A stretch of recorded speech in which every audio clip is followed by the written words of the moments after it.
Professor,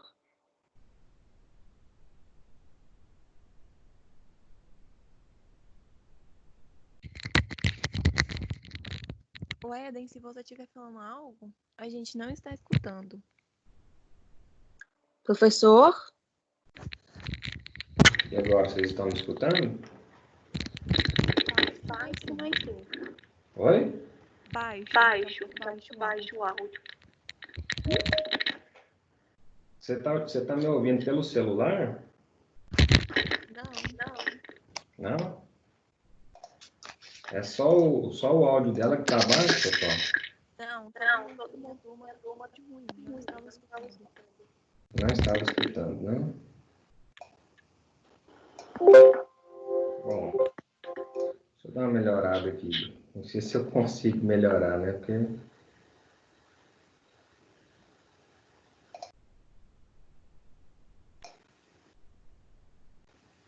E aí, deu uma melhoradinha? Deu sim.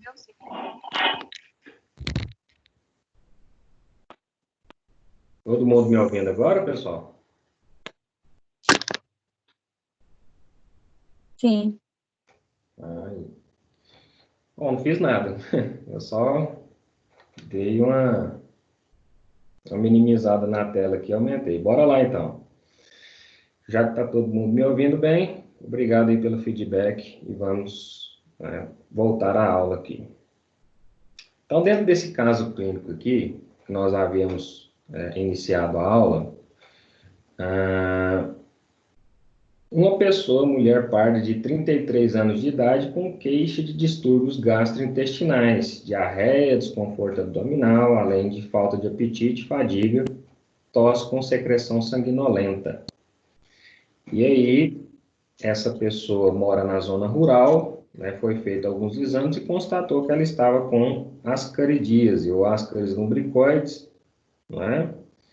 E aí eu te pergunto, o desconforto abdominal, diarreia, distúrbios gastrointestinais, isso está bem claro, né, na mente de vocês que o ascaris pode causar isso, além de obstrução, né, intestinal, dependendo da concentração de ascaris lumbricoides ali dentro do intestino. Agora, tosse com secreção sanguinolenta. Alguém que se lembra por que que isso acontece? Vou dar um minutinho aí para vocês pensarem e participar aqui junto com o professor. O que que tem a ver tosse sanguinolenta com o caso de ascaridíase, não é? Nesse paciente aqui de 33 anos no sexo feminino, pessoal? E aí, o que que vocês acham?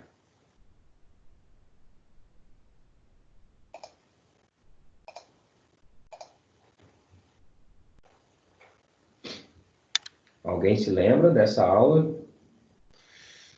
Foi lá na seção 2, a gente falou das principais parasitoses que acometem o homem, falamos de ascaris lumbricoides, e naquela ocasião eu falei, né, de um evento que pode correlacionar isso aqui, tosse com secreção sanguinolenta, no caso da ascaridíase, ancilostomíase, estrongiloidíase, tá bom? E esse caso aqui, como é um caso de ascaridíase, eu gostaria de trabalhar com você essa clínica aqui. Por que tosse com secreção sanguinolenta?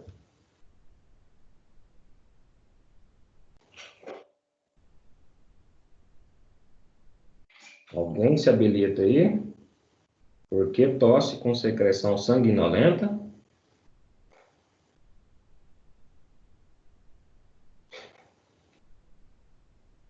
Então, pessoal, quando você... Ela pode cair na Oi? corrente sanguínea e atacar o pulmão? Porque ela pode ir para a corrente sanguínea e atacar o pulmão? Exatamente. Né? Ela faz o ciclo enteropulmonar. Assim como o ancilostomia, assim como também o estrongiloides, o ascaris lumbricoides também tem essa propriedade de fazer aí a questão do ciclo enteropulmonar, certinho? E aí, nessa ocasião, justamente por causa do ciclo enteropulmonar, essa pessoa, além de desconfortos abdominais, típicos também de uma parasitose intestinal, que ela estava sofrendo e foi confirmado, né? O ascaris lumbricoides também ele tem a propriedade de perfurar a parede do intestino, pegar a corrente sanguínea e ir lá para o pulmão, não é? E aí ali ele pode provocar injúrias nos alvéolos pulmonares, né? Obviamente pode até levar a quadros de infecção ali no pulmão, né? Como é o caso aqui, provocando tosse com secreção sanguinolenta, ok? Na ocasião, eu até citei a questão de um caso clínico que aconteceu, né, durante um plantão que eu estava. A pessoa, ela já estava sendo tratada, né, como tuberculoso há 6 meses, certinho? E ela já estava com tosse sanguinolenta e o médico, né, afirmando que era a questão da tuberculose. E aí, por fim, ele foi parar no pronto-socorro, esse paciente, já bastante espineico, né, internado ali nos seus últimos suspiros, vamos falar assim.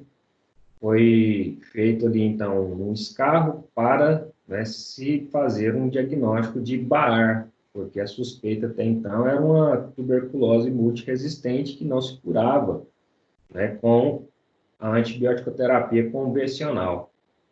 E aí, lá no laboratório, não foi encontrado pesquisas, né, na pesquisa de Baar, o bacilo alface resistente, certinho, do Mycobacterium tuberculose, porém, foram encontradas no escarro larvas de Strongyloides stercoralis, que também, assim como Ascaris lumbricoides, é capaz de perfurar os pulmões, né, provocando aí secreção sanguinolenta. Então, quais os 3 parasitos, né, que nós estudamos que são capazes de provocar, além de distúrbios gastrointestinais, também provocar ali injúrias a nível pulmonar, porque fazem um ciclo enteropulmonar. Perfuram o intestino, passam pela corrente sanguínea e vão parar no pulmão. Quais são esses parasitos, gente? Esses parasitos são Ascaris lumbricoides, né? Anota aí, Strongyloides stercoralis e Ancylostoma duodenale. Tá bom? Então, os 3 parasitos capazes aí de fazer isso que nós chamamos de ciclo enteropulmonar, e aí justificando por que essa parasitose que acometeu Juliana, de 33 anos, né, além de desconfortos gastrointestinais, com diarreia e falta de apetite, levou a uma tosse com secreção sanguinolenta. E essa perca de sangue também, né, ela pode acontecer, em alguns casos, também nas fezes, certo? Através do processo diarreico e injúria intestinal, essa pessoa também pode sofrer ali essa situação também nas fezes, perca de sangue. E o quadro de fadiga é bem explicável, né? Eu estou ali com um parasito. Imagina você, né? O pulmão, né? Ele é um órgão responsável por promover trocas gasosas. Agora imagina você, o alvéolo pulmonar perfurado, né, por larvas de Ascaris lumbricoides a ponto de promover uma tosse com secreção sanguinolenta. Imagina como que não estará este alvéolo pulmonar. Ele estará promovendo a sua função efetora ou estará com deficiência dessa função, gente? Deficiência, não é isso? E justamente baixa troca gasosa vai promover o quê? Uma acidose, né, metabólica nessa pessoa, o que gera normalmente uma fadiga, certinho? Então, eu preciso oxigenar minhas células para produzir ATP e para drenar, né, o lixo de H+, que é produzido ali na constante quebra de glicose, tá bom?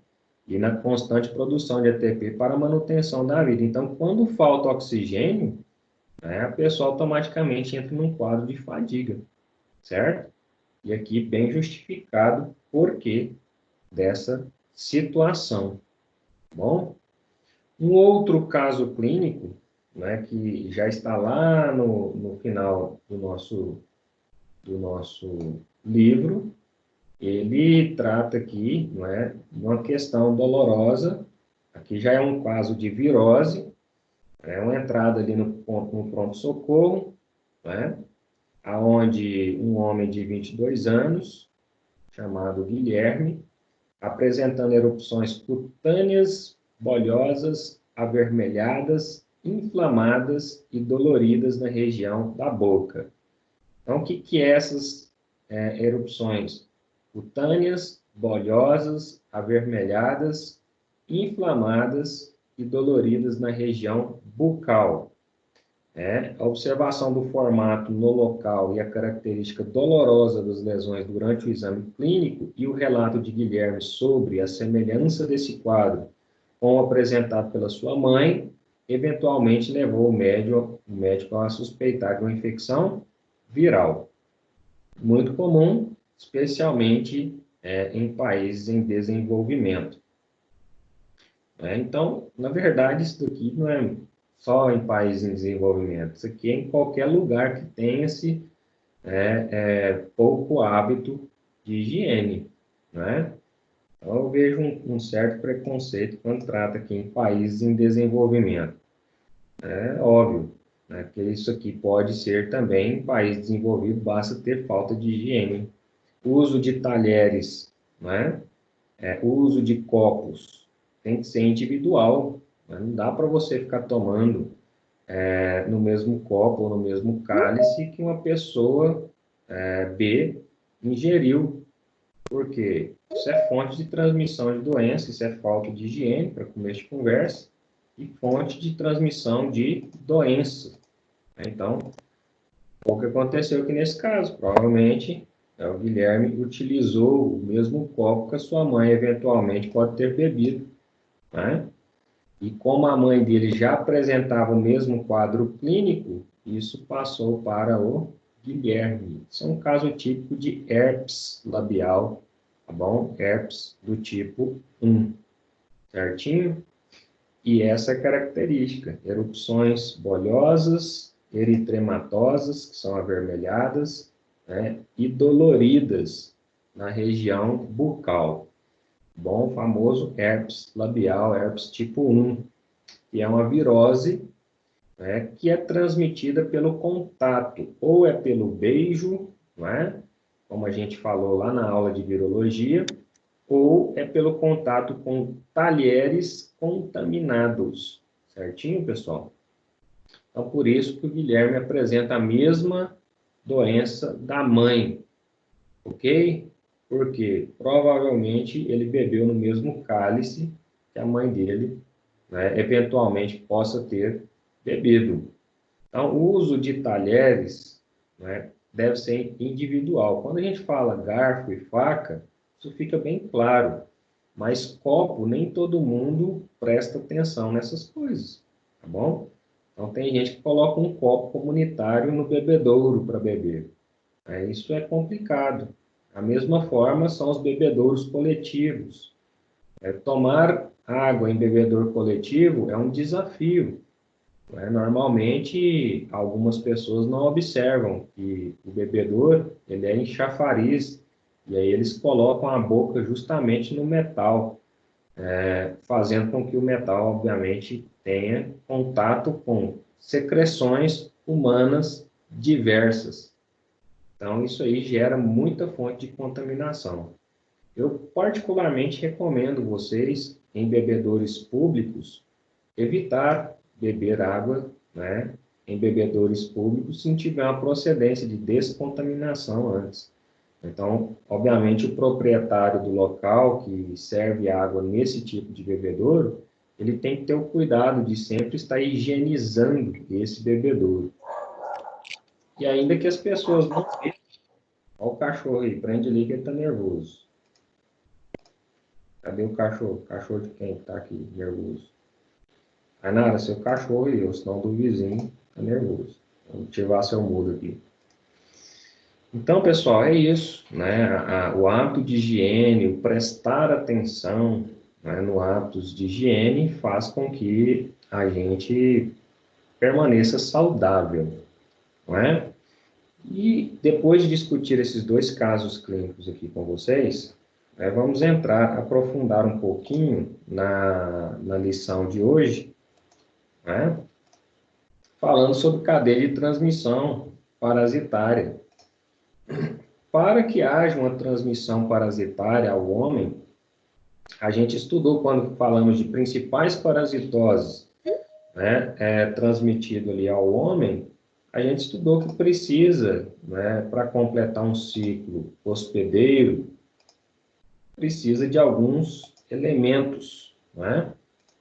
Esses elementos, então, essenciais eles necessitam pelo menos de um hospedeiro que entre em contato com o patógeno, tá bom? E normalmente isso acontece no ambiente, ou o vetor que está no ambiente entra em contato com o patógeno e transmite para um hospedeiro.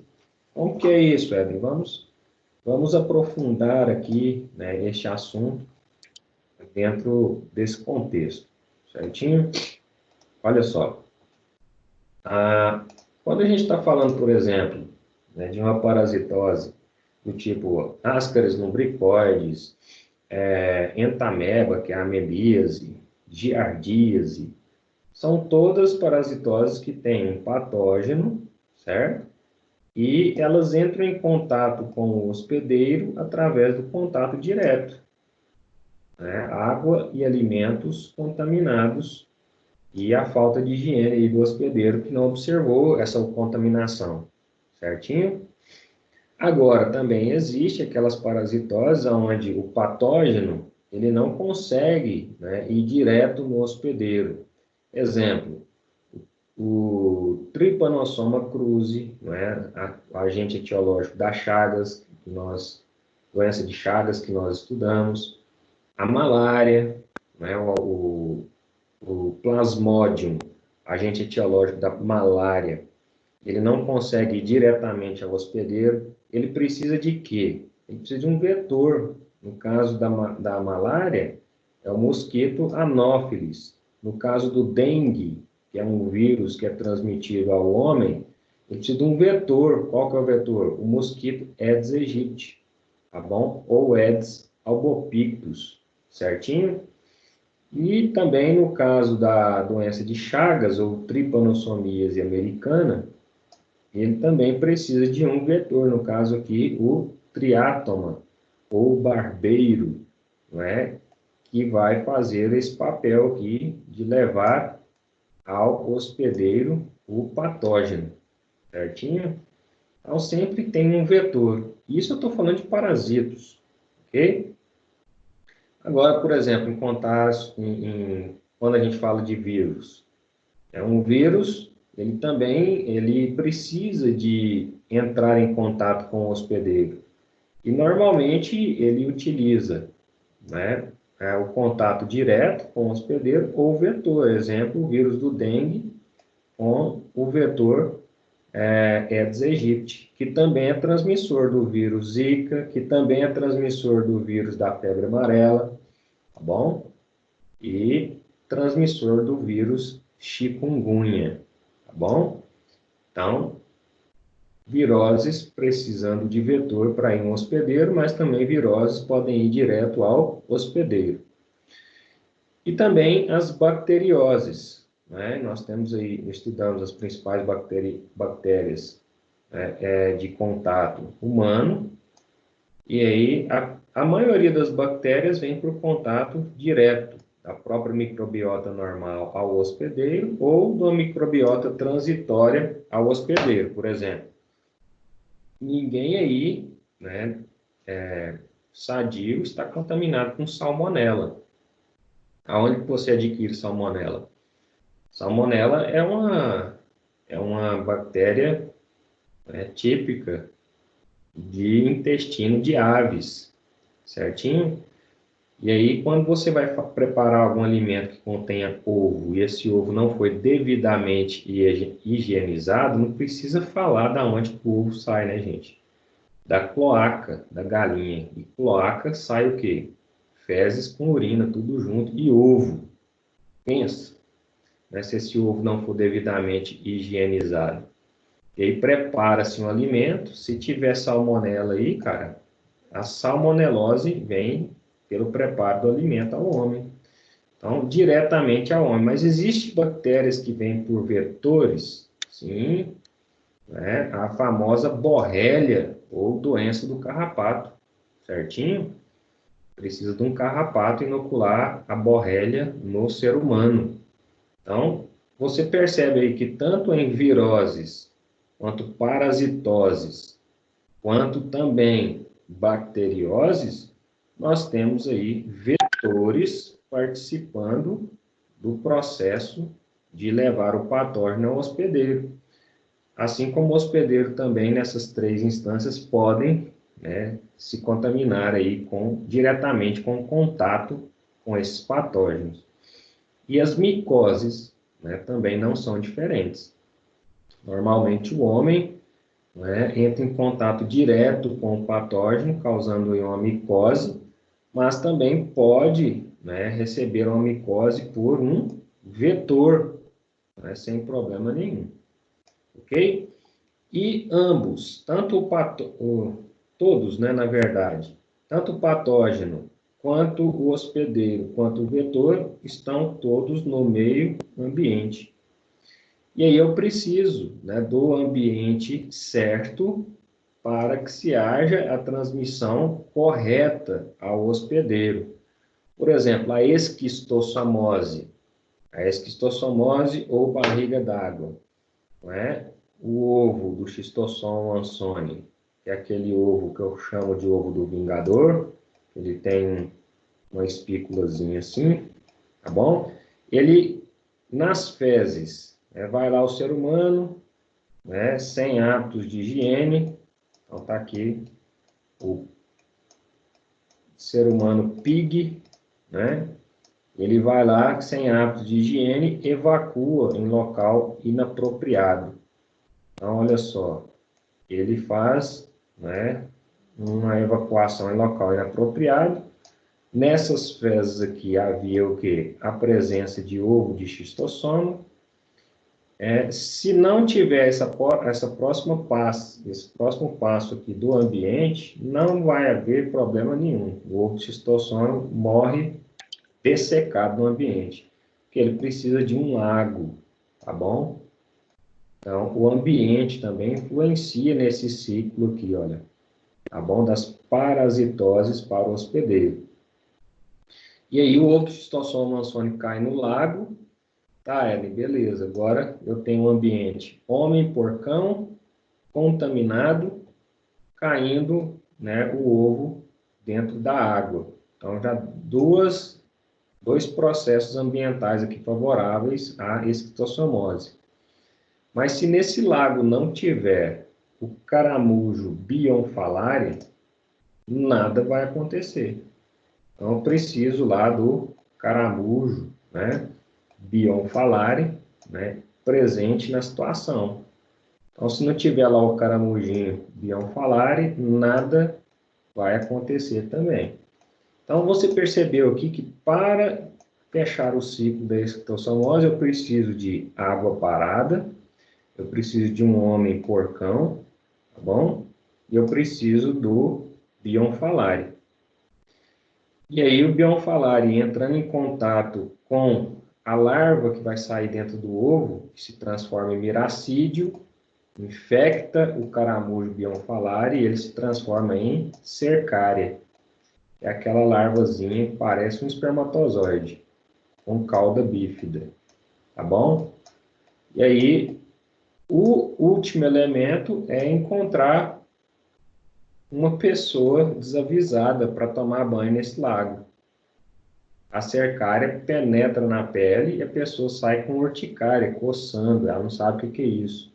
Ela foi contaminada com cercárias que vão provocar esquistossomose nessa pessoa, que vai iniciar o ciclo, né?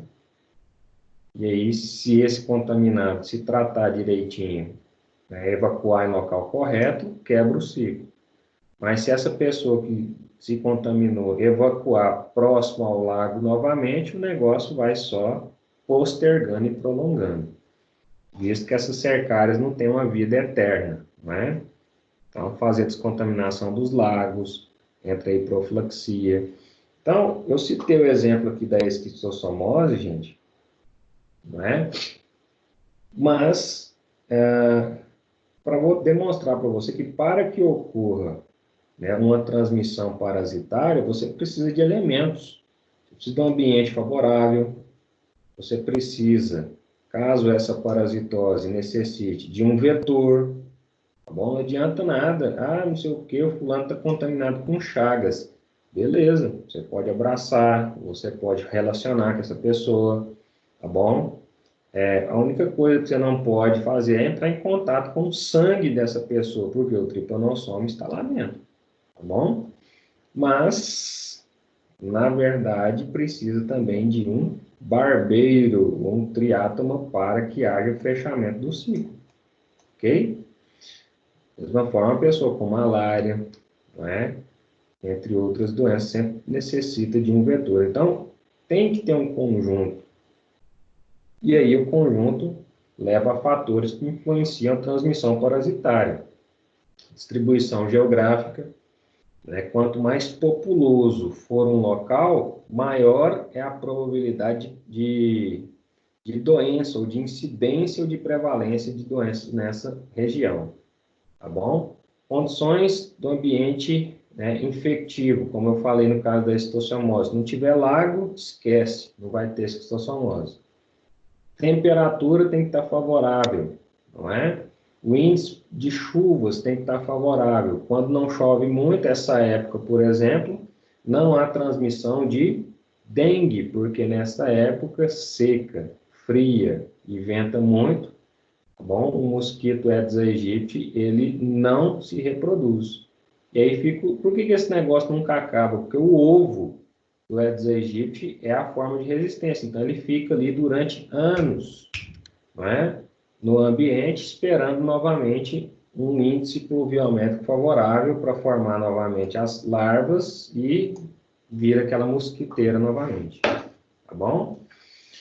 E o tipo de solo também, influenciando, no caso das condições ambientais, né, para que haja transmissão de algum tipo de doença. Por exemplo, andar descalço em solo arenoso se esse solo estiver infectado com larvas de Ancylostoma duodenalis ou Necatus americana, a pessoa vai ter ancistostomise, tá bom?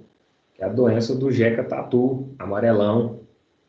Então, veículos de transmissão, é necessário que haja também água, alimentos, vetores, como a gente falou, e mecanismos de transmissão do parasita, se é ativo ou passivo. O que é isso?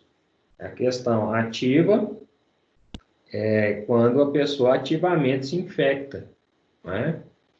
Com gasto de energia do parasita. Ou seja, quando ela está nadando lá no lago de coceira, uma cercária penetrar na pessoa, houve um gasto de energia para o parasita. Então, é uma forma ativa de transmissão.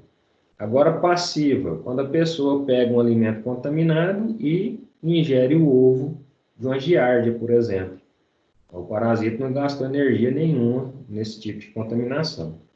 Bom, além disso, as formas parasitárias infectantes, como a gente estudou nas principais parasitoses humanas, o ovo, né, assim como o cisto, faz parte de formas infectantes, né? Larvas, assim como as cercárias da esquistossomose, faz parte do processo infectante.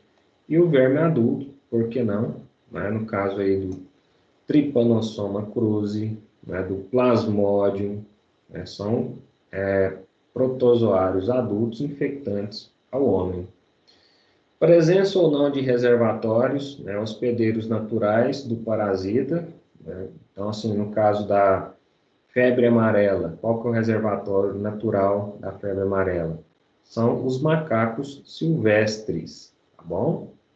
Então, esse vírus fica lá nos macacos silvestres, visto que a humanidade está imunizada com vacinação.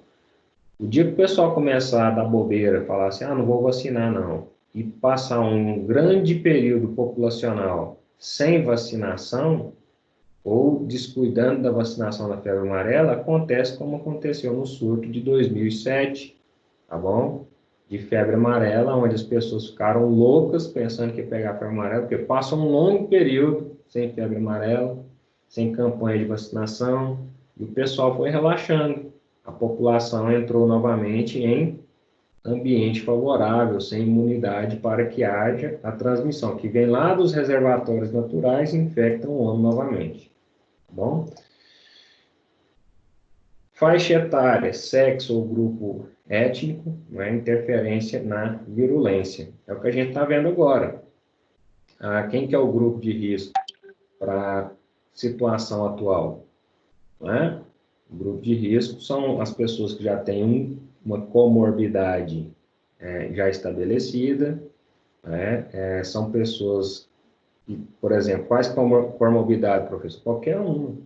Se ela tiver um efizema pulmonar, se ela tiver uma pneumonia, se ela tiver gripado nesse momento, tá bom? Já é uma comorbidade, ok? Se for diabetes, é outra comorbidade. Se tiver imunodepressão por algum fator, já é uma comorbidade. Está fazendo quimioterapia, provoca imunodepressão, tá bom? Então, são exemplos que eu estou citando aqui. E acima de 60 anos. Então, são pessoas que, dentro de um grupo étnico, são pessoas que devem, ao máximo, evitar o contato, evitar aglomerações nessa época. Por quê? É justamente nessa época que nós estamos vivendo, aqui no Brasil, o pico da viremia, tá bom? Pessoa, mas não foi em maio? Foi, né? Em maio nós tivemos o pico e aí começou a achatar a curva. Só que o que aconteceu? Né? A liberação gradativa do comércio, das atividades, e aí o que aconteceu de novo? A curva começou a subir. Então, essas pessoas que são vulneráveis acabam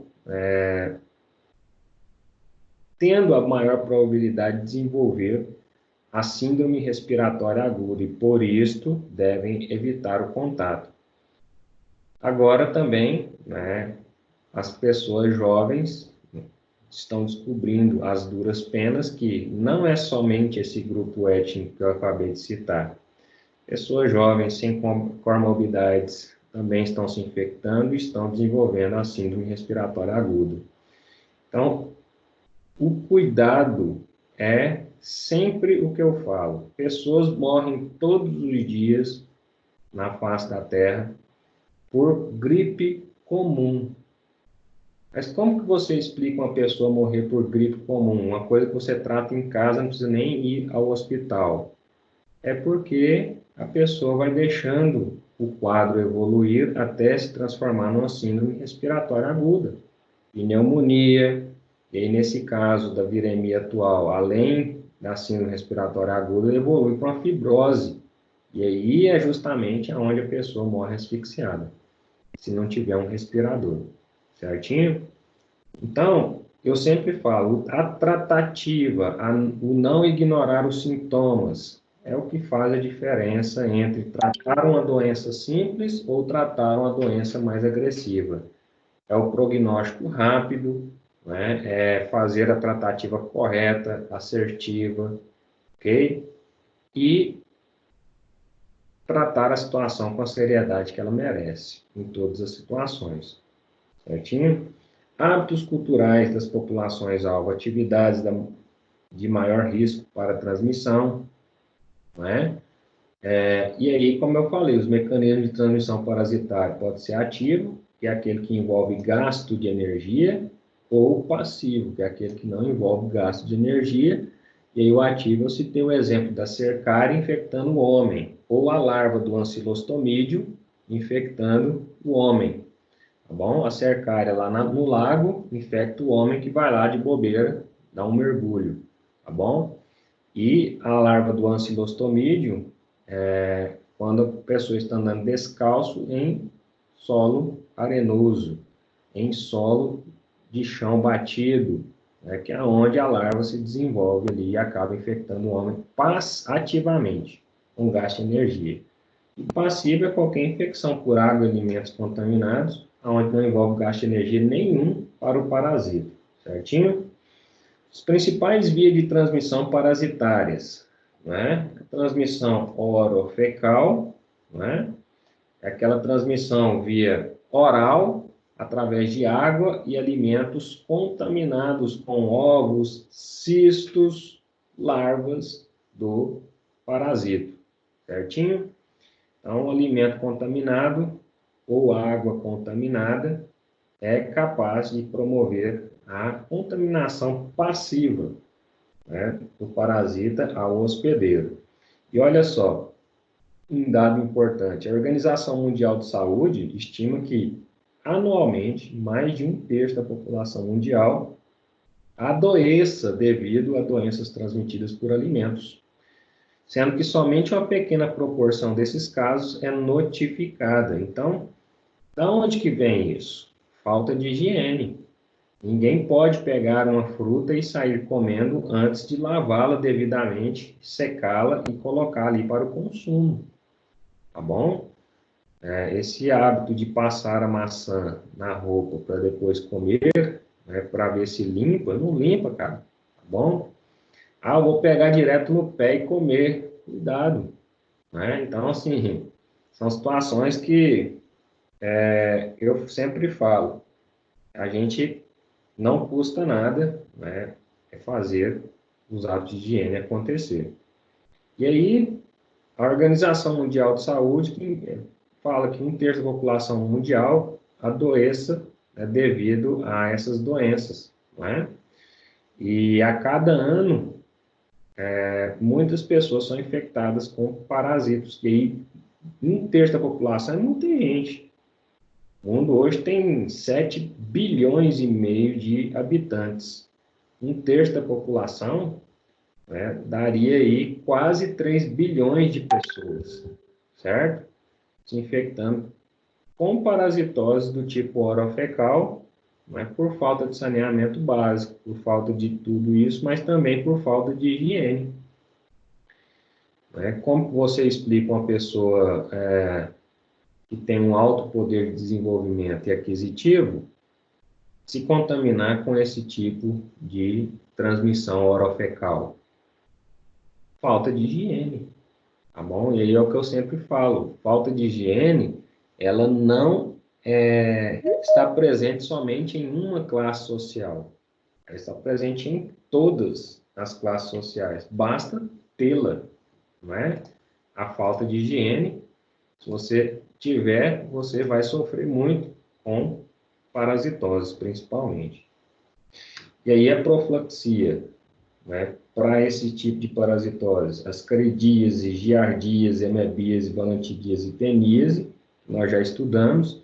A profilaxia é sempre a higiene, saneamento básico, tá bom? E esgoto, tratando, né, esgoto.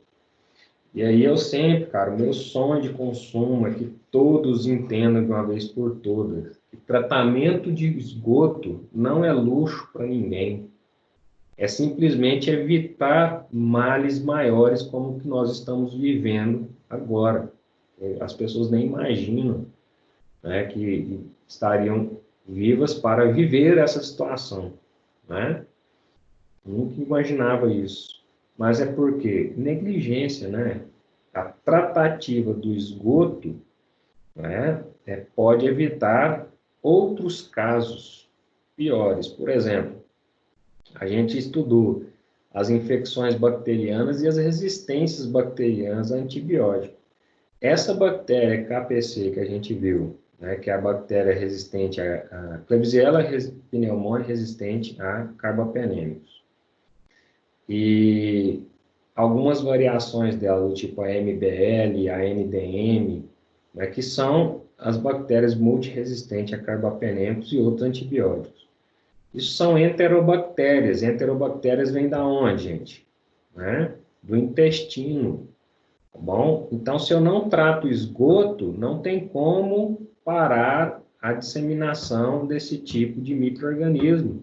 Eu posso ter a UTI esterilizada, eu posso ter ali o ambiente estéril que for.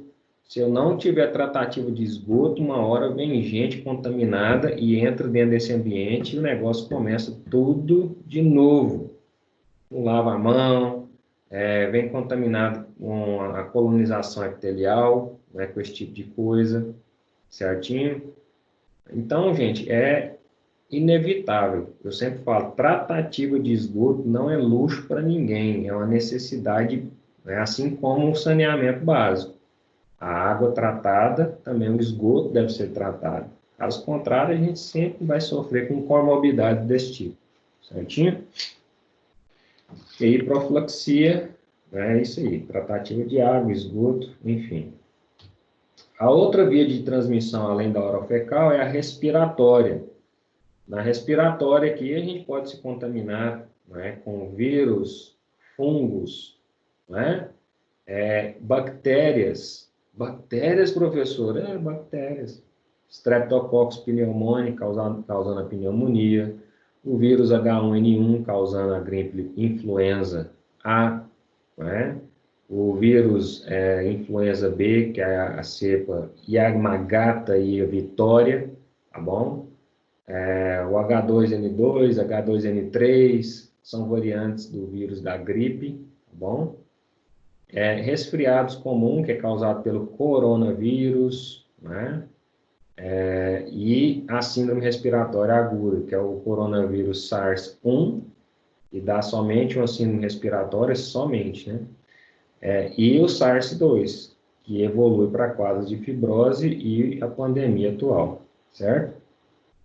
Então, principalmente nessa época fria, seca, venta muito, isso tudo é propício à disseminação viral, bacteriana, fúngica, né, que se transmite por vias aerossóis, tá bom? Por vias aéreas. E aí vem aí sugerir a questão da aglomeração. Você está num lugar aglomerado, uma pessoa que está infectada ali, ela é capaz de infectar todo mundo por via aérea.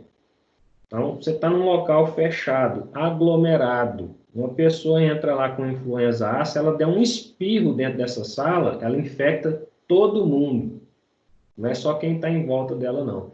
Principalmente se o ambiente for acondicionado. Ok? Então, você entra dentro de um avião, ar climatizado, tudo fechado. Se tiver uma pessoa com influenza A ali dentro, já era. Todo mundo vai sair infectado no final da história. Certinho? Principalmente se essa pessoa não estiver usando máscara, né? Porque se ela pode estar infectada. Se ela não estiver usando máscara e espirrar, esse aerossol vai esparramar pelo ar. Agora, se ela estiver usando máscara, é uma barreira de contenção, não é? É o que a gente faz hoje. A gente não sabe quem está infectado e quem não está, não tem problema, né, a gente andar perto das pessoas, mas não precisa encostar e não precisa aglomerar. Nesse momento, não. Não recomendo para ninguém. Até que se libere uma vacina, né, e até que a gente saiba mais sobre essa situação viral, aí tudo bem. Porque o povo fica tratando aí, né, não, a maioria das pessoas não morre, realmente, não morre. Mas a gente não sabe tudo sobre esse vírus ainda, né? Então, já está começando a surgir artigo aí que ele também é potencialmente causador de neuromeningites, né? Já tem dois relatos de casos publicados cientificamente, né? Então, neuromeningites, além de doenças neurodegenerativas, certo? Então, assim, não é o fato de simplesmente infectar, é o que vem depois. Né? Não é o fato de infectar e sair vivo, é o que vem depois. Certo? Até hoje o que a gente sabe é que é um vírus que se transmite pelo ar, pelo contato, não é? Principalmente, e ele tem um potencial, né, infecto contagioso maior do que os outros vírus, tá? Até aí pode ser considerado uma gripezinha. Mas depois que ele manifestou, né, a questão da fibrose, aí os cientistas começaram a estudar melhor, né, começaram a ver que não é só isto, né, que ele pode estar correlacionado a problemas neurodegenerativos, a problemas neuromeningites, certinho? Que podem evoluir para uma cura ou não. Então, primeiro, saber quando tem novidade, é saber da novidade e não falar, não é, aquilo que não sabe. Certinho? Então, nesse momento, não é luxo nenhum você manter, né, com a sua máscara, né, evitando sim aglomerações, certinho? Você pode ir em todos os ambientes. Viu que está aglomerado, sai fora, né? Viu que tem gente sem máscara, use a sua máscara, independente de você estar doente ou não. É para a sua proteção. Porque, assim, eu vejo quem não usa máscara nesse tempo uma falta de respeito muito grande, né? Eu sempre falo assim, eu nem acuso essa pessoa de nada, não. Eu falo uma falta de respeito em buscar informação mesmo, certinho? Porque é um ambiente propício, ventando, frio, e as pessoas não estão preocupadas com o influenza A, que está aí, e é época de vacinação do influenza A. E aí a pessoa nem esquece que tem influenza A circulando, que tem essa pandemia atual circulando, e enquanto, eu falo para vocês, enquanto não tiver uma resposta vacinal para esse tipo de situação, todos estarão suscetíveis à doença, independente se vai sair, né, bem ou se vai sair mal dessa situação. O bem que eu falo é sem sinais e sintomas, podendo futuramente ainda desenvolver, né, alguma outra situação que a gente ainda desconhece desse vírus, certo? Como eu citei anteriormente. Ou o mal é já sair com uma sequela. E o pior é quando não sai. Ainda bem que tem uma baixa mortalidade, né, que gira em torno de 2% a nível mundial. Então vamos lá, evitar aí locais fechados quando a questão é respiratória, tá bom? Então, a gente viu que a profilaxia é justamente essa. E não é luxo, não é vergonha você evitar realmente o contato e as aglomerações. Então, assim, gente, o que eu recomendo é sempre faça tudo o que você quiser fazer, desde que tenha critérios de segurança para você e para sua família. Um exemplo, você toma tanto cuidado, olha só que coisa besta, você toma tanto cuidado com o aspecto respiratório, e esquece que essa pandemia atual, assim como o H1N1, além de ser transmitido por aerossóis contaminados, como é um vírus pesado, ele pode se depositar em ambientes e ficar ali viável por horas, dias, dependendo do vírus. Tá bom? No caso do H1N1, questão de horas, mas no caso desse atual, ele fica ali por questões de dias, certinho? E aí o que acontece? Você tomou toda a precaução, foi ao supermercado, comprou algum item, foi à farmácia, comprou algum item. O que garante que esse item não está contaminado com o vírus na superfície? Então, chegou em casa ou passou para dentro do carro, álcool na mão, porque volante de carro já viu, né? Aquele experimento que a gente fez lá no início do semestre, né? Se a gente fizesse um swab em volante do carro, no câmbio do carro e no banco do carro, vocês iam assustar. Estaria mais contaminado do que o laboratório que a gente fez swab lá dentro e olhou algumas coisas. Tá bom? Porque são coisas que as pessoas não param para pensar. Certo? E aí a higienização também dos utensílios em volta são essenciais, certinho?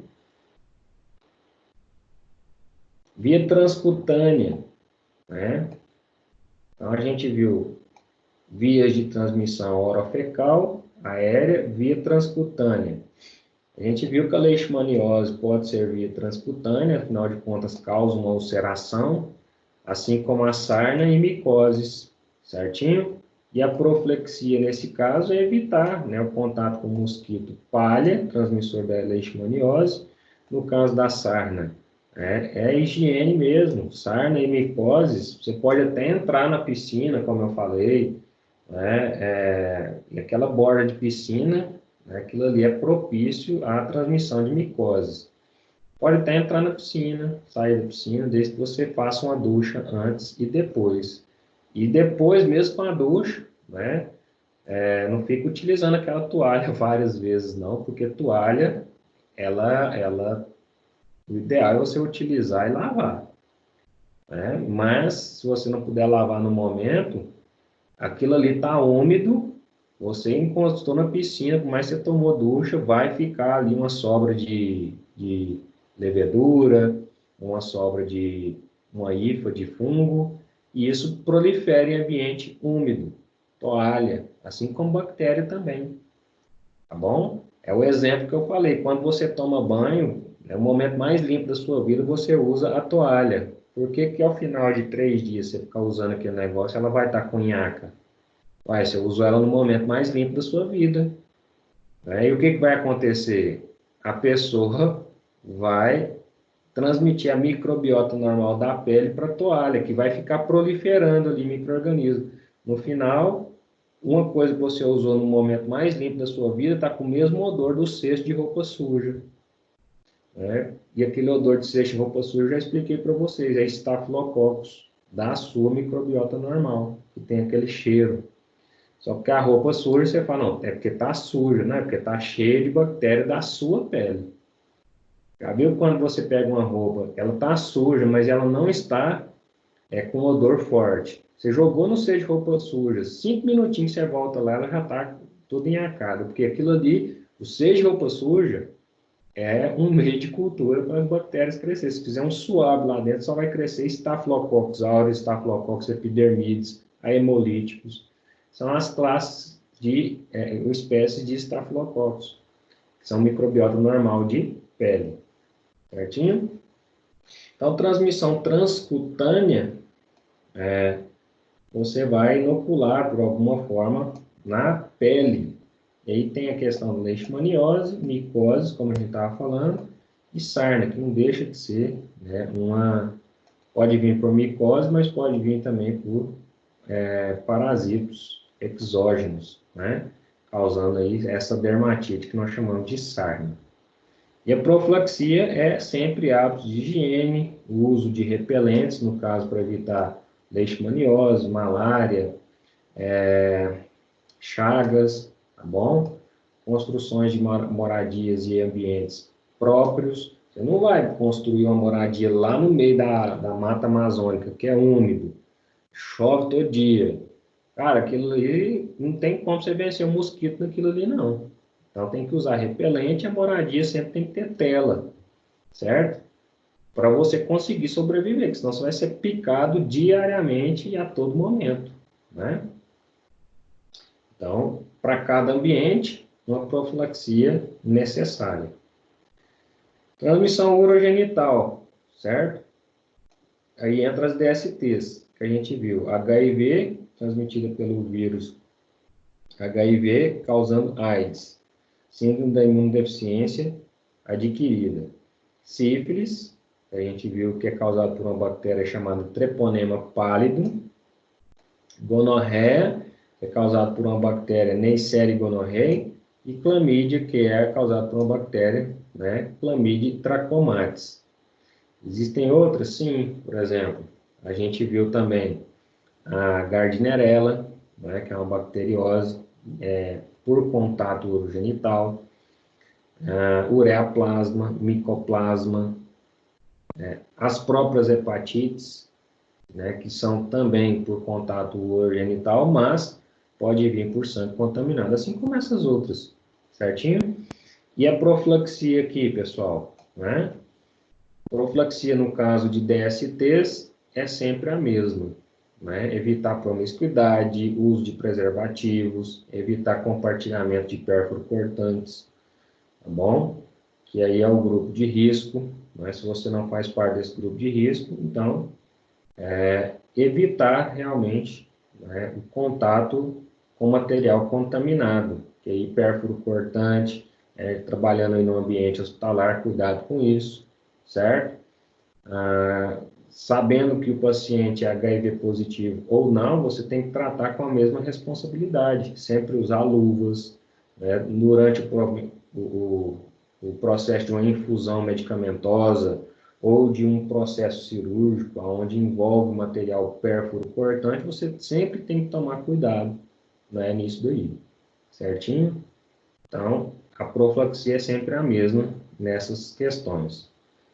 E as vias alternativas. Então, a gente viu as vias principais de transmissão microbiana: orofecal, respiratória, urogenital e transcutânea, tá bom? Essas são as vias principais. E as vias alternativas? Transmamária, aonde nós temos aí, através do leite materno, ou do leite dos outros animais. No caso aqui, leite materno, pode transmitir, sim, o vírus da cachumba, o vírus da hepatite B e o HIV, certinho? Então, nessa via transmamária, ou seja, nas mamas. E ali o problema maior é quando o bico do peito racha, não é? E aí aumenta a probabilidade disso aqui, ó. HIV e hepatite B. Bom, e o vírus da cachumba realmente é só se a mãe tiver com cachumba naquele momento, né? Mesmo assim, tem que estar muito eufórica para que isso aconteça, porque o vírus da cachumba, ele tem preferência para a glândula parótida, né? Glândula salivar parótida, por isso que fica com as bochechas doloridas e inchadas, porque a parótida está justamente no rumo das bochechas, tá bom? E aí, o excesso de exercício, a circulação, né, vai fazer com que esse vírus desloque das glândulas parótidas e vão, né, colonizar outras glândulas, entre elas a mamária. E é nesse momento, só nessa situação, aí tem a probabilidade do vírus da cachumba. Certinho? Já a tuberculose, mononucleose infecciosa, né, infecções microbianas causadas por estafilococcus e salmonelas, capazes de causar diarreia no homem, podem ser transmitidas pelo leite de cabra e de vaca, tá bom? Aí entra aquela coisa, você toma leite do leiteiro ou você toma leite que já passou ali por um processo de descontaminação e industrializado. Cara, aquele leite saquinho é a pior opção, tá bom? Mas não tem nada a ver. É que eu falo pior opção, depende da marca, certo? Você tem que olhar se o leite é tipo A, tipo B ou tipo C. O leite tipo C é quase que o leite in natura. É quase que você pegar o leite do leiteiro, ferver ele, né, e filtrar, colocar dentro de um saquinho. É quase aquilo, tá bom? O leite tipo B ele já tem um processo melhorado, certo? Ele pode passar ali por uma filtragem, né, melhorada, com filtros que vão barrar ali muita coisa, além da pasteurização. E o leite tipo A é aquele que é isento de micro-organismo, tá bom? Aquele leite ali que só tem leite mesmo, por isso que chama tipo A. Passou por um processo ali legal, né, de descontaminação, certinho? E aquele leite que fica na prateleira do supermercado, que é o leite caixinha, que tem longa duração, é porque ele é esterilizado por um processo chamado de UHT, né, que é ultra high, né, ou seja, é uma alta temperatura, eleva-se o leite a 320 graus Celsius, de uma forma bem rápida, 320 graus Celsius, 2 segundos, aí resfria rapidamente. Bom, então essa esterilização, o UHT, ela elimina ali a maior parte dos micro-organismos, por isso que chama leite tipo A de consumo. Ok? E além disso, tem a questão das radiações gama, né, que pode esterilizar alimentos, certinho? Então, esse tipo aqui de contaminação microbiana causada por estáfilo, né, principalmente proveniente do leite e salmonela, é o que, pessoal? Isso aqui é quando você pega o leite, bate com ovo, faz maionese. De vez em quando você pega uma salmonelose aí, vai dar uma diarreia. E estafilococcus, isso aqui está na mão, manipulação da mão, né? Se não tiver uma ordenha automatizada, tem que lavar corretamente, obviamente, né? E aí, quem que vai ter que ordenhar a glândula mamária da vaca? a mão humana. Mão humana tem o que, gente? Estafilococcus. Tá bom? Aí você compra do leiteiro. Eu lembro do leiteiro que passava com fusquinha lá perto de casa. E eu comprava leite dele quando eu era moleque. Minha mãe comprava leite. A mesma mão que ele pegava no dinheiro, ele pegava no litro de leite, jogava lá dentro do galão, jogava na vasilha. A gente tá vivo, né? Mas algumas diarreias de vez em quando poderiam ser evitadas. Certinho? E aí tem aquele jargão popular, bruto, rústico, né, e populista, que fala assim, criei meus filhos com meio de vaca e está vivo até hoje. Sim, ninguém morre, né, de doenças ou desinterias causadas por estafilococcus. Ninguém é muita gente, né? Alguns morrem. Mas é muito mais baixo do que a morbidade aí, que normalmente assustam as pessoas. Mas são coisas que podem ser evitadas, gente, né? Então, se pode evitar, por que causar? Essa que é a verdade. A profilaxia vem sempre por, né, higienização. Então, tem mãe amamentando aí, né, que nem higieniza a mama antes de colocar na boca do recém-nascido. Recém-nascido é frágil. O que tem na mama? Tá aqui, eu vou desenhar uma mama cheia de leite, né? O que tem em volta aqui, gente? Estafilococcus, pelo amor de Deus. Algumas diarreias no seu filho podem ser evitadas pelo simples fato de você higienizar a mama. E não vai higienizar com álcool 70, não, porque senão você vai agredir a mucosa da boca do menino. É ir lá no banheiro, lavar a glândula mamária, enxugar, porque aí você vai minimizar a microbiota normal de estáfilo que está aqui. E aí o menino vai mamar tranquilamente, certinho? Então, assim, são critérios e hábitos de higiene, né, gente? E aí, além da transmamária, tem o transplacentário e transfusional também. Transplacentário aqui, algumas coisas podem vir a nível de placenta, e aqui não tem nada a ver com isso, mas transfusional, né, tem a ver com essa situação aqui, ó, tá bom? As hepatites virais a B e a C, tá bom? B, C, delta, epsilon, mas a gente estuda mais A, B e C, né? Por que a A não é? Porque a A é orofecal. Isso aqui não é peguinha, é porque você tem que saber. E aí um macete que eu sempre dou para você, hepatite A começa com A de água. Você não precisa esquecer mais. É a hepatite que se transmite por água e alimentos contaminados, é a hepatite que começa com a letra A de água. Então, a hepatite A é transmitida por falta de higiene orofecal. Agora, a B e a C, né, assim como o HIV, por transmissão vertical. Aí entra relações sexuais, pérfuro cortantes, né?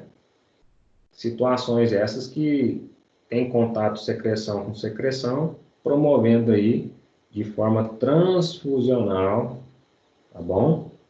Ou transplacentário, né, a contaminação do recém-nascido.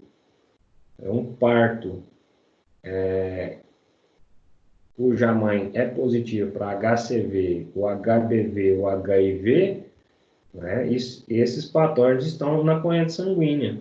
Então, o sangue da mãe não pode misturar com o sangue do feto, tem que fazer parto asséptico, ok? Para não misturar sangue da mãe com sangue do feto ou do recém-nascido ali, ok? Caso contrário, vai dar problema. Certinho? E transfusional, né? Sangue transfusional ele tem que ser minimamente, ou fala assim, testado nos mínimos detalhes, né? E ser colocado ali à prova. Não é isso? Então, tem que ser testado nos mínimos detalhes e colocado ali à prova, para que haja, então, a questão de não se contaminar por uma transfusão. Certinho? E aí a profilaxia é justamente, nesse caso aqui, se a mãe for contaminada com alguma doença do tipo hepatite B, hepatite C ou HIV, tem que fazer o parto asséptico. E se for a questão transfusional, aí já depende mais do banco de sangue do que da pessoa que está recebendo. Aí é obrigação do banco de sangue garantir que aquele sangue está isento de enfermidades que são transmissíveis por via sanguínea. No caso, hepatite B e C, HIV, são exemplos bem chocantes aí da transmissão da via sanguínea, por pérfuro cortantes, relações sexuais e outras vias também que são possíveis. Certinho? Agora vamos exercitar um pouquinho o cérebro. Em termos biológicos, hospedeiro é quem abriga outro organismo em seu interior, sendo que a partir desta relação é estabelecida uma relação de dependência de maneira contínua e temporária. Podemos citar como fatores relacionados ao hospedeiro que influenciam a progressão e o desfecho clínico de uma parasitose. Fator relacionado que influencia a progressão e o desfecho clínico. Virulência, tamanho, nível de resposta imune, tipo de cepa microbiana ou tipo de reprodução. Então, fatores relacionados ao hospedeiro, que influenciam a progressão e o desfecho clínico. Ao hospedeiro, nível de resposta imune. Por exemplo, pessoas que têm uma boa imunidade, uma boa alimentação, elas não se infectam, pode até se infectar, mas a evolução da doença não vai prosseguir devido às barreiras do sistema imunológico. Quais são as barreiras do sistema imunológico? A pele, as barreiras químicas. A pele já é uma barreira física. Barreiras químicas do tipo lágrima, que contém ali no seu interior anticorpos, enzimas digestivas, muco, tá bom? Que ali acabam aprisionando alguns micro-organismos. No nariz aí, tem muito muco, pelos nasais, isso tudo são barreiras. Que de vez em quando você transforma em tijolo e joga no amigo mais próximo, não é? Aquela bolinha. E aí também tem o muco, estomacal, tem o muco, o ácido clorídrico ali no estômago. Então, isso tudo é barreira física e química. Se de tudo o micro-organismo invadir essas barreiras e conseguir chegar no interior do vaso sanguíneo, ou conseguir aí transpor essas barreiras, ainda tem a barreira celular, que promove aí, através de neutrófilos e monócitos a fagocitose, através de células dendríticas a fagocitose, tá bom? Através de células T, a citotoxicidade, e ainda tem a formação de anticorpos e do sistema complemento. Então, se o seu sistema imunológico estiver tranquilo, isso vai evitar que você tenha desfecho clínico desfavorável, tá bom? Por parasitoses também, certinho? Afinal de contas, tem uma célula especializada em parasitos. Qual célula que é essa? O eosinófilo.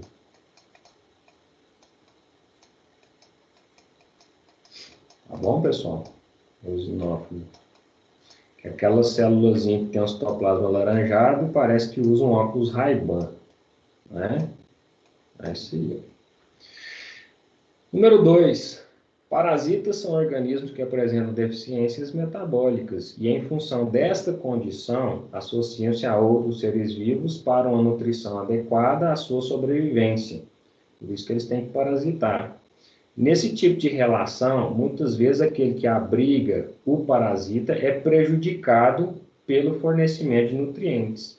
São fatores relacionados agora sim ao parasita, né, que influencia na progressão e o desfecho clínico de uma parasitose. Fator de virulência, uso de medicamentos, nutrição, comorbidade com outras doenças. Então, fatores que relacionam ao parasita, comorbidade com outra doença, são fatores que prejudicam o hospedeiro. Agora, o parasita, né, fator de virulência, né, influencia a progressão do desfecho clínico. Por exemplo, o coronavírus é comum, ele causa resfriado, que você trata em casa. O coronavírus SARS-2, o que é isso? Ele sofreu uma mutação que agregou proteínas no seu capsídeo viral, ou no seu envelope viral, que favoreceram ele não somente infectar vias aéreas superiores, mas vias aéreas inferiores, causando a SARS, Síndrome Aguda Respiratória. Tá bom? E aí, o COVID-19, que é o coronavírus SARS-2, o SARS-1 causa SARS. O SARS-2, além de SARS, causa tudo esse estrago que você está vendo aí, pandemia. Tá bom?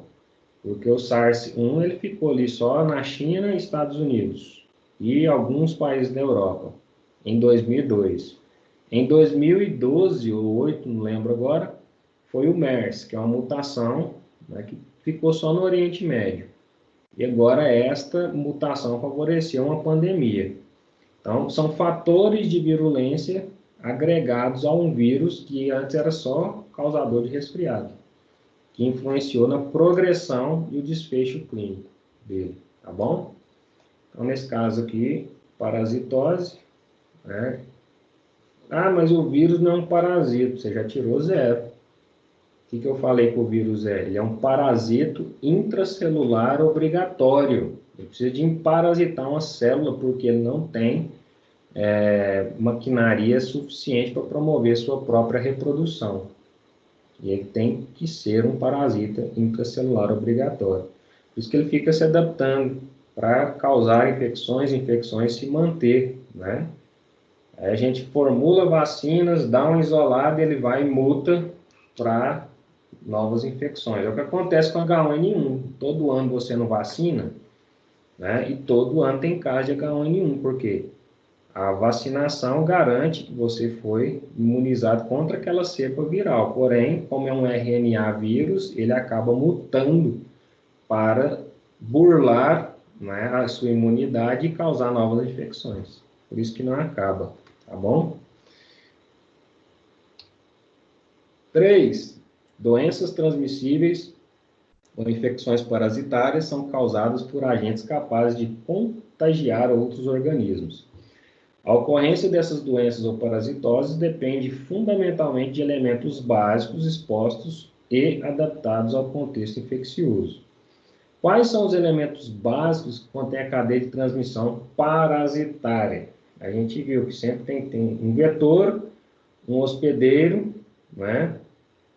O ambiente, que foi aquele primeiro ciclo ali que a gente colocou. Parasito ou patógeno, hospedeiro, vetor e ambiente. Então, vetor, patógeno e ambiente, se não tiver hospedeiro, não vai. Vetor, hospedeiro e ambiente, se não tiver patógeno, não vai. Patógeno, hospedeiro e vetor. Se não tiver ambiente, fica complicado, não é? Patógeno, hospedeiro e ambiente. Aí sim, letra D. Tá bom? Letra D. Certinho? Por que não pode ser a letra C, professor? Por exemplo, o vetor dengue é transmitido pelo Aedes aegypti.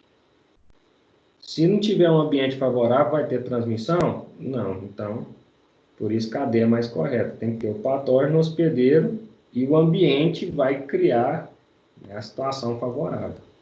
Que aí pode precisar de um vetor ou não. Então, letra B é a correta.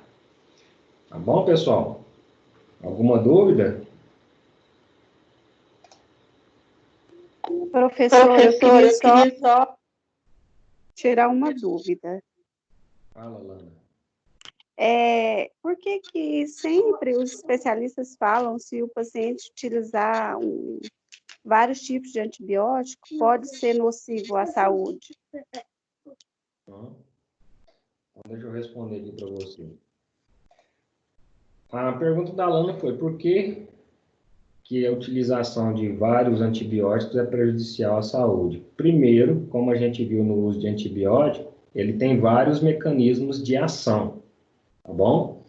E nesses vários mecanismos de ação, alguns antibióticos podem, né, influenciar na ação terapêutica de outros, provocando o que a gente chama de antagonismo entre drogas. Então, um anula o efeito do outro. Essa é a primeira motivação por que eu não posso usar vários antibióticos. Existem associações? Existem em alguns casos, tá bom? Eu posso associar antibiótico potencializando, da mesma forma que existe o antagonismo, também existe o sinergismo, que é o contrário do antagonismo. Mas eu só vou fazer isso em caso de multiresistência. O ideal é que eu utilize apenas um antimicrobiano, né, para tratar a infecção. Por quê? Mesmo utilizando um antimicrobiano, eu vou atacar as bactérias nocivas e vou atacar também as bactérias intestinais. Agora, imagina se eu utilizar polimicrobiano. Eu vou atacar as bactérias nocivas, mas eu vou atacar muito mais as bactérias intestinais. E vocês sabem muito bem que atacando a microbiota intestinal, né, você acaba, né, desregulando o seu intestino. E microbiota intestinal, ela tem um papel de regulação no intestino, ela tem um papel na produção de vitamina B12, vitamina D, tá bom? Tanto é que quando as pessoas estão com disbiose intestinal, o que é a disbiose intestinal? Disfunção da microbiota intestinal, onde eu tenho mais bactéria patogênica do que probiótico no meu intestino. E aí a pessoa começa a ter ou hipovitaminose, carência, fraqueza, tá bom? E aí estudos hoje comprovam que as pessoas preocupam muito com a saúde física e mental, quando na verdade deveriam preocupar muito mais com o intestino, que garantirá uma saúde física e mental. Exemplo, quem come pão todo dia, agride o seu intestino diariamente, porque o pão é feito de um trigo refinado que agride a mucosa intestinal. Então vou parar de comer pão, vou comer bolo, é feito do mesmo trigo. A farinha de trigo hoje, ela é extremamente nociva ao intestino, ela agride os enterócitos, matando a microbiota normal, matando os enterócitos e, por isso, fazendo com que a pessoa perca qualidade de vida, qualidade de absorção e qualidade de nutrição, tá bom? Só citei o exemplo do trigo, existem outros fatores também que agridem a microbiota intestinal. Uma parasitose não tratada, por exemplo, giardíase, destrói as microvilosidades intestinais. Então, assim, eu fui muito mais além para te mostrar que o buraco é mais fundo do que o tratamento com polimicrobianos. O polimicrobiano, ele agride muito mais a microbiota normal do que o monomicrobiano, tratamento monomicrobiano, que já, por si só, agride, tá bom? É o que a gente usa na farmacologia. Para cada fármaco que você usa no seu paciente, você desregula 5 funções no mínimo, tá bom? Agora, é a questão do custo-benefício. Eu preciso desregular isso, porque senão o paciente vai a óbito. E aí, depois, ele que tratar essa doença, eliminou a doença, aí é o custo-benefício. Aí eu vou tratar as comorbidades.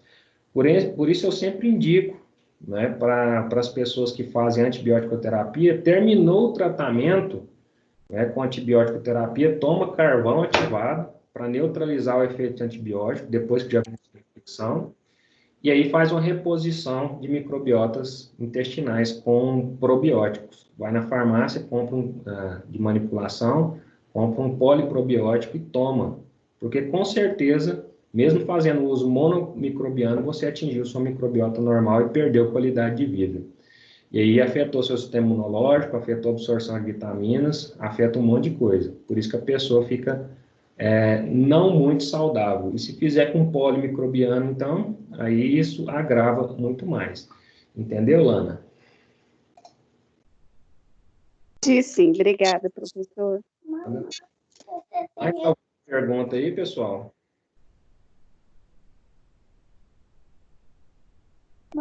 Eu queria fazer outra pergunta também, igual pacientes que nascem com deficiência auditiva, eles entram no grupo de risco devido ao coronavírus?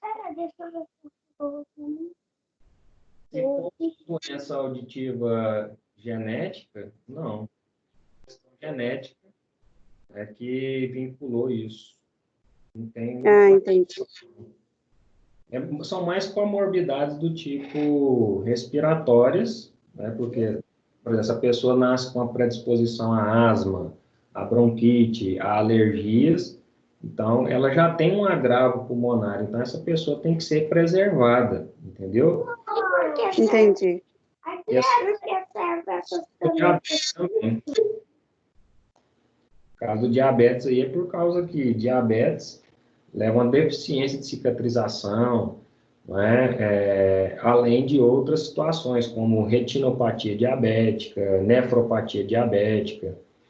Então, são comorbidades importantes aí que afetam todo um organismo, entendeu? Entendi, sim. Obrigada. Por nada. Mais alguma dúvida aí, pessoal? Então, olha, para quem está aqui ainda e não tem mais dúvidas, né, o que você vai fazer agora? Os exercícios da unidade, né, referente aqui lá no seu ambiente virtual. Lembrando que, mesmo lá no seu ambiente virtual, tem os exercícios de pré-aula e pós-aula, né, que você vai fazer aí lá no seu ambiente virtual, e isso está valendo ponto, viu, pessoal? Aquele ponto de atividades extras que o professor sempre dá na disciplina, e esses pontos vão entrar aqui, se você está acessando o seu ambiente virtual. Se você não está acessando o seu ambiente virtual, você está perdendo pontos, tá bom? Além do desafio nota máxima, quem está fazendo, agora eu estou pontuando também, né, o desafio nota máxima. E, além disso, quem participa ativamente aí da semana científica da enfermagem aí, né? Depois a Juliana vai me passar uma relação e eu vou pontuar o pessoal também, tá bom?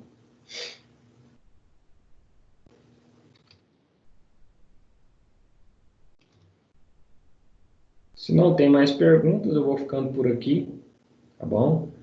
E até semana que vem. Não esqueçam que a aula 4.1 foi da semana passada, vocês estavam na semana lá, científica da enfermagem, então não contabilizou presença por aqui, contabilizou presença por lá, tá bom? Eu agradeço que teve alguns alunos que participaram sem problema nenhum, né, e participaram dos dois ao mesmo tempo, sem problema nenhum. Então, quem não participou, vai lá depois e assiste, já está lá no seu AVA, na seção da unidade 4, seção 1, tá bom? E essa aula de hoje é a unidade 4, seção 2, ministrada aí no dia 20/5/2020. Certinho, pessoal? Vou ficando por aqui. Um grande abraço a todos. Fiquem com Deus. Se cuidem com paixão e amor no coração. Um beijo, professor Éden, e até semana que vem.